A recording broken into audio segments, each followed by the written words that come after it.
Hi, welcome to my Kingdom ranking. I find these videos very emotionally taxing to make because frankly, boy group stands are just on another level. How do you care about live vocals when you can't sing, can't even go to the gym? How about you get off my No, but in all seriousness, I'm ready. I've came prepared.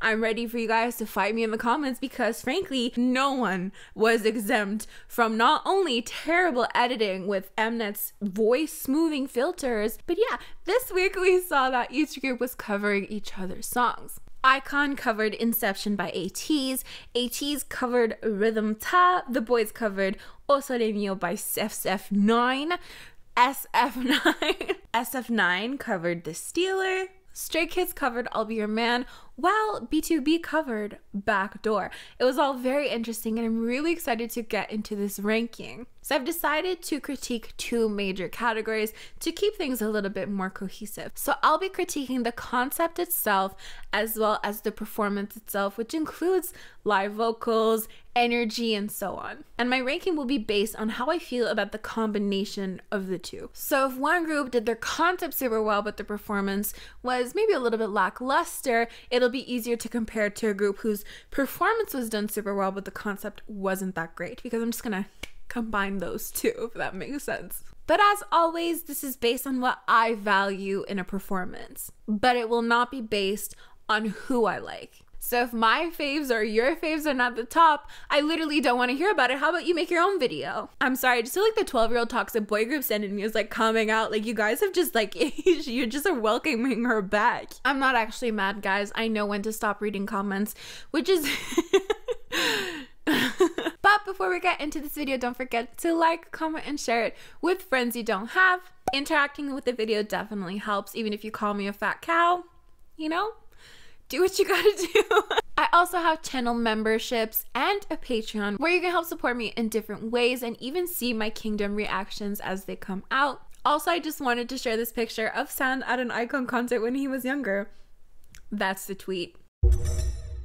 So of course, let us start off with number 6 on our list, which happens to be B2B. So B2B covered a Stray Kids song, which is Backdoor. And B2B's concept was definitely quite interesting. They took the idea of backdoor and made it quite literal. We see them going backstage and knocking on the back doors of dressing rooms and so on. But in that same breath, I also feel like this use of the backstage was a little bit limiting to them. I just felt like there was a lot of time in between each member. So we see one member kind of sitting in front of a mirror, and then we have to get out of this room and go to the next room and then wait for the next member's part to begin. It just felt quite long. So though those transitions were admittedly quite cool, for example, when we move from this first part, which is quite upbeat, and then we move to another room where the lighting has changed, the mood is much different, and the song gets more somber, I did think that was really interesting. It was a very nice transition. And I also really love how they altered the song. However, after that point in the performance, it just did feel quite long as well. In terms of the performance itself, B2B definitely, hands down from the beginning have given us the most raw performances we've seen on Kingdom. But this is for sure a critique that applies to every single performance from this category, from the week of covering each other's songs. Everyone had a very strong voice smoothing filter, which is really sad because they're very emotional performers. I feel like their vocalists were really giving it their all. You could see the emotion in their faces, but that was not being translated into what you were hearing because that voice smoothing filter was just getting in the way of it. Again, this will be a recurring theme, but I noticed sometimes mouth shapes were not really matching the sound we were hearing. But I also did notice that we could hear movement sometimes. The first time I noticed in B2B's performance were when two members were singing in unison and you heard member Ikon was slightly singing faster. Another example was Peniel. While he was doing his part, there was a little bit of choreography. And while he was doing that choreography, you could actually hear movement when he said the word slowly. We're just hearing elements of a live performance. As for the non-vocal elements of the performance, I've been told B2B are really not a dance-based group, but when they do dance, I do think it does add value to the performance, and I think they don't take enough advantage of that, especially in a competition like this. So the whole beginning of the performance, they're just going room to room, but then at the end, I feel like that's when they gave all of their energy, but it was such a short period of time. Like, that's more of what I wanted to see. I wanted to see more of that Stray Kids choreography, but done in a B2B style, whatever their style might be. And I can imagine it's hard to please everyone to, want to show off what you're really good at, and you're really good at vocals, but then people also want, really hardcore choreography. I can imagine it's hard to split yourself into two and do a bit of both. I can totally imagine that. So I just love to see more of that energy that they had in like the last 30 seconds of the performance kind of spread out into the entirety of the performance. So that is why they rank number 6 this week. Moving on to number 5, we actually have the Boyz, who are ranking for the first time not in the top 3. So concept-wise, the Red Wedding starts off with a cage, and then we have some very lovely dancing. In terms of what the Boyz have done before, this did seem like it had less detail, a little bit less storyline, and less of that wow factor, but kind of only in comparison to what they've done before, because otherwise I still think it was quite a solid performance. Anyways, the concept was nice. We did have this cage element, which was really cool. In terms of the performance, I thought, this part of the choreography was beautiful. I think they're really good dancers, and I think they're really good at showing emotions through their bodies alone. Because there wasn't a ton of face shots, so I wasn't really able to really see their emotions through their faces, but I really enjoyed the choreography.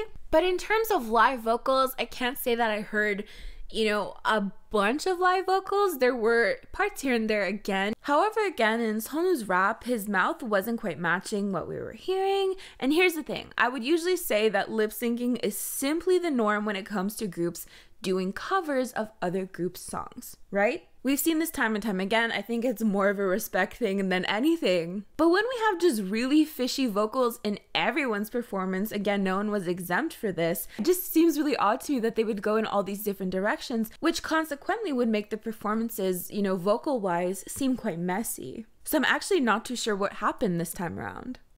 There was this one part where Hyunjae is being pulled down by people, and you can hear the movement in his voice there. I do think it's a nice performance, and it does rank higher than B2B because I did prefer this concept, and I did think this concept stood out more than B2B's concept, as well as the choreography being a lot more intriguing in my opinion.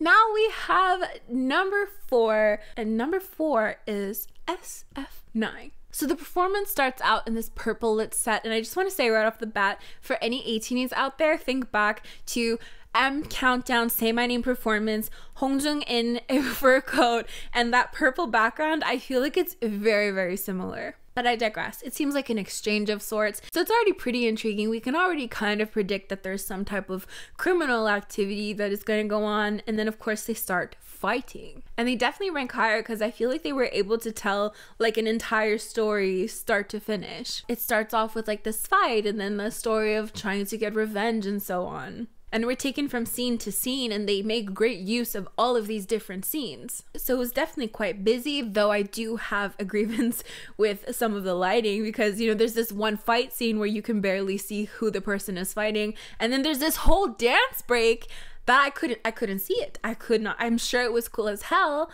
but I couldn't see it. The lighting was so bad. So though I did like the concept, the performance itself does start off with lip syncing and members' mouths not quite matching what we're hearing. And again, I'm noticing these more sultry expressions that I tend to interpret as more blank, but this guy, Rowan, looks pretty badass, I have to admit. So though there was some lip syncing, I think there was like a member or two whose voice was peeking through ever so slightly, but there aren't like super concrete examples of voice movements that I could refer you to. And I do have a theory and a little bit of a suspicion that they might have possibly recorded this multiple times. I don't know if Kingdom kind of prides themselves on not doing this, but it definitely seems like the case, so let me know what you think of that. In terms of their energy, there is a member named In-sung who was definitely giving me his all. Like, he was giving me facial expressions, he was giving me like all of his emotions, and I definitely appreciated that. Despite all of this, I do rank SF9 a little bit higher than the Boyz because again, that concept was super solid,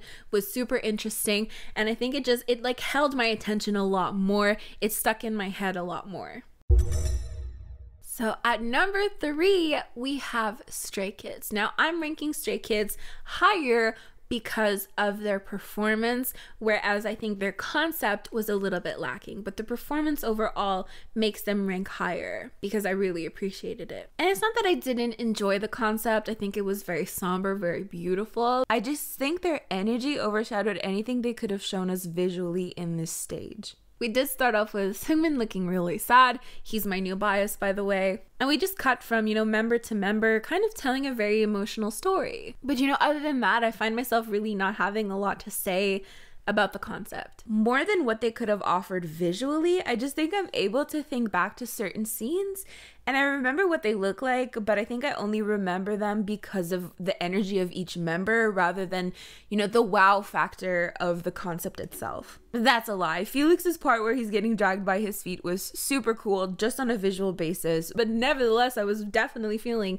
the rawness in the vocals. Like, of course, I have no doubt that there were vocals peeking through, but I also have no doubt that Mnet was editing their voices with this fucking voice soothing filter. But I do have to point out that Stray Kids as a group assured me the most of their live vocals, and I'll give some examples. But let's point out Han for a second because he was singing, like singing, and I saw a lot of people posting about this on Instagram, like they were surprised that he was singing. And I think his parts were beautiful, like absolutely beautiful. There were some parts where I thought, his voice isn't really matching the energy he's giving me, but then there were parts where it felt super raw. Same goes for Changbin, like, he's going up the stairs and you're not hearing that movement. So I was wondering, is he lip syncing? But then I thought maybe it's just the editing as well. But then in that same breath, for like Seungmin and Bangtan at the end of the performance, you actually hear their voices wavering. And I think you actually, for member IN, you hear a voice crack. Like it's very smoothed out voice crack,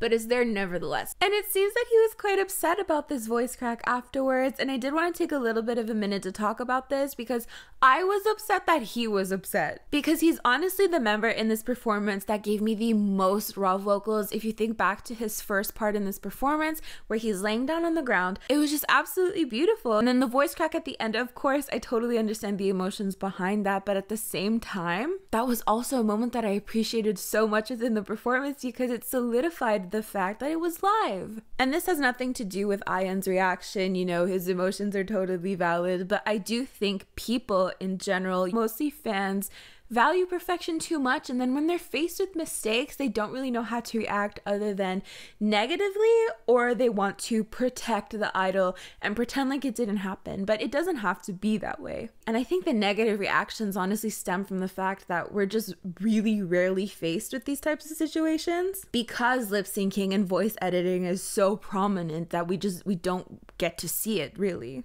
But I just wanted to say his voice crack was beautiful. Stan Stray Kids. So at the end of it all, I think their vocals are quite mixed in terms of, what you were actually hearing. But there was 100% like parts in the song where it was like super raw and I was like, oh, damn, like that's amazing. Like, I'm not saying the concept wasn't nice, it just wasn't my favorite, but it's really within the performance that really brings them up to number 3.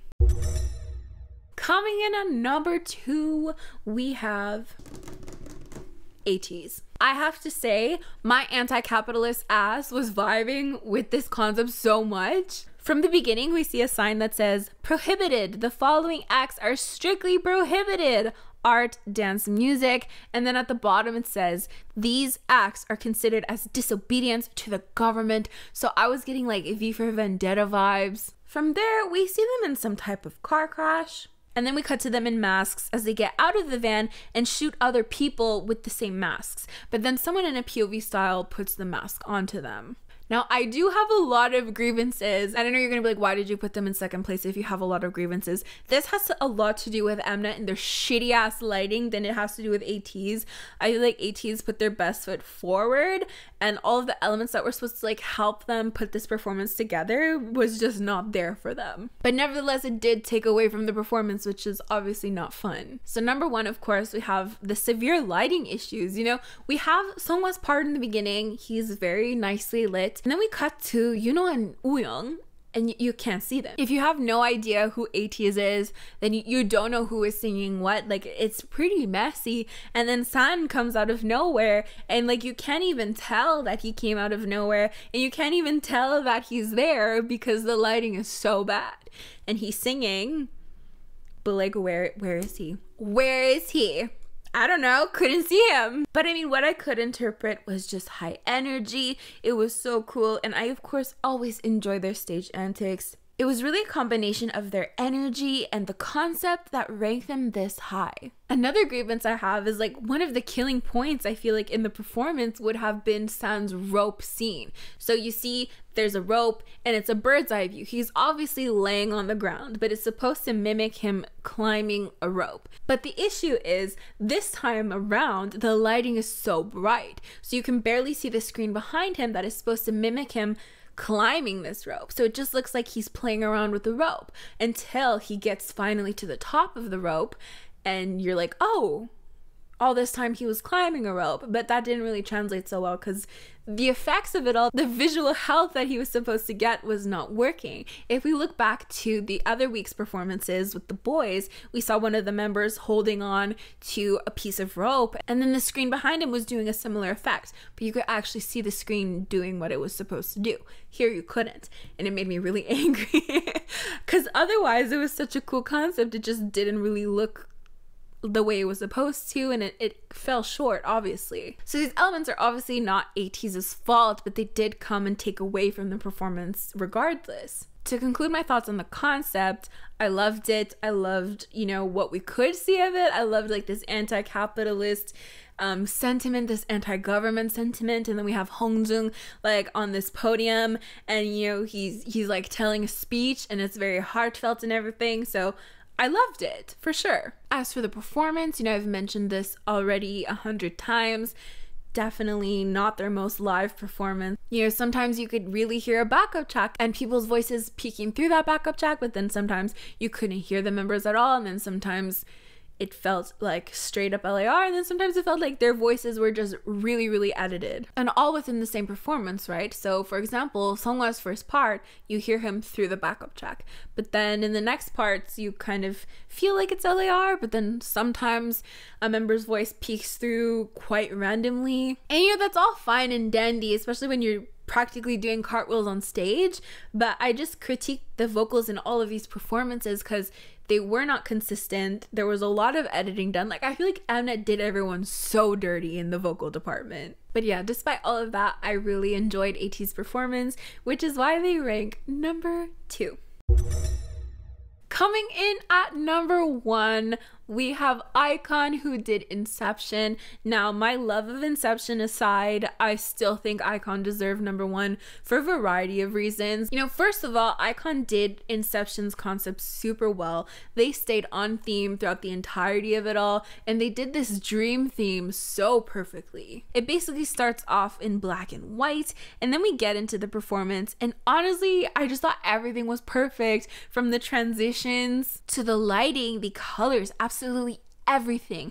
We see members kind of pulling doors with their minds. We see roads folding into 2. The stages literally made you feel like you were inside of a dream. So not only do we have this concept that was consistent, but we have stages that actually make you feel like you're part of that concept without doing like a POV style. It literally integrates you into this performance by referencing things we've all collectively experienced before. Weird ass dreams. You know, the stages were weird enough, just outside of reality enough to feel uncanny and kind of relatable. And I think even this part actually, where the lighting is red and everyone is moving their arms slowly, mimics a dream. Either, you know, when you're trying to run and you're actually going in slow motion, or maybe even like a monster within your dream. There's just so many different ways that you can interpret it, much like a dream. Like, I just feel like everything was just so perfectly curated. As for the performance itself, I think we were hearing some live vocals peeking through. Right off the bat, we're hearing like, you know, hey. But as mentioned a bunch of times, it's a weird mix of everything. We're hearing vocals peeking through, we're hearing lip syncing, we're hearing it all. And people always say YG artists never lip sync. They've never seen a YG artist lip sync in their life. I'll point out to you when 21 has lip synced. Everyone has, and will in their K-pop careers. I promise you. But does everyone want to lip sync? I don't think so. I think, you know, especially for a group like Ikon, like I just get this incredible energy from them. I just feel like they enjoy performing, and it's such a joy to watch them perform as well. And I don't mean to like consistently point out Bobby, but he's just someone who can't lip sync for the life of him because he enjoys performing too much, in my opinion. Like, I don't know Ikon that well, but that's just the vibe I get from him, because he's enjoying the performance so much that he can't match whatever audio is playing over him. So for example, in his part, you hear this kind of aggressive voice coming out, but then he's just vibing with the performance. He doesn't give a fuck. But also, given how raw it sounds, you know, maybe it is LAR, or maybe they actually do record these multiple times. We'll never know. You know, other than that, collectively their energy was really good. It was really laid back when it needed to be, and then they upped up the energy for the more intense moves. I just think everything put together, Ikon 100% deserved first place this week. Hands down. Will not be accepting any counter arguments. Fight me in the comments.